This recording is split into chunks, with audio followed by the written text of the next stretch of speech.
Alright guys, in this video I'm going to talk a little bit about the Schmidt-Rubin action with its centrally located locking lugs and kind of explain and show to people that it's not quite as weak as a lot of people want to maintain. I ended up testing this in not a fashion that I wanted to test.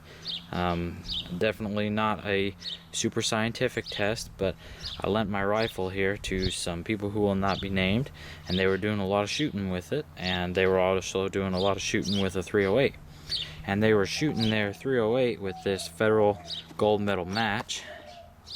And as you can see there, 308 Winchester, 168 grain Sierra Match King. And then back here I'll give you the ballistics tables. This stuff right here is not low powered 308. That's definitely up on the higher end of 308 ammunition. So I know a lot of you can see where I'm going with this.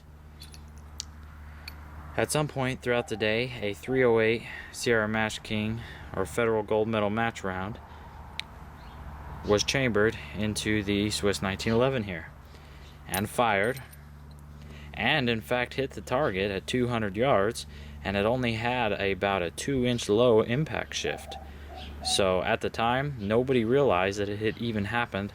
In fact, the problem wasn't identified until the person who was shooting it went to extract and had to really yank on the bolt to get it out, because as you can see, the 308 case itself failed at the bottom of the case.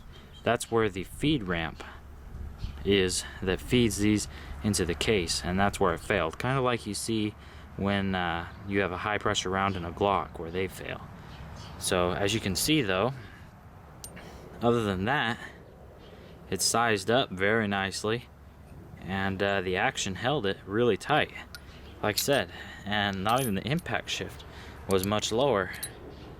Here is an actual 7.5 Swiss round, and you can compare the two right there. But there was no damage to the rifle, no damage to the barrel. Maybe you guys can see this.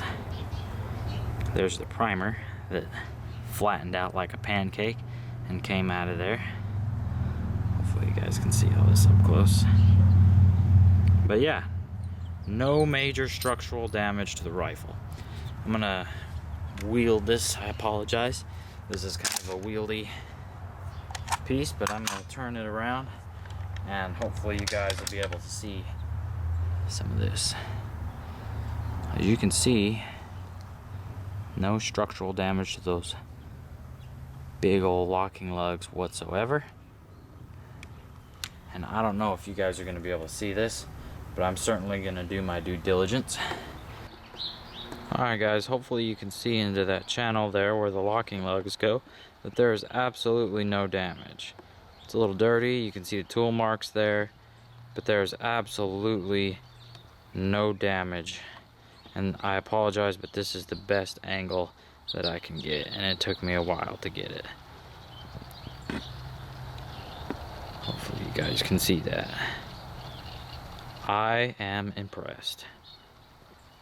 I will say that. So as I said before, this isn't exactly a scientific test, and it's definitely not something I'd want to repeat, but I am highly impressed that the rifle was able to take it, no damage, continued shooting the rest of the day, shot just as accurately as it always has. So you can color me impressed. That's about it. A lot more videos to come. Be sure and check out my Facebook page, and I'll catch you guys later.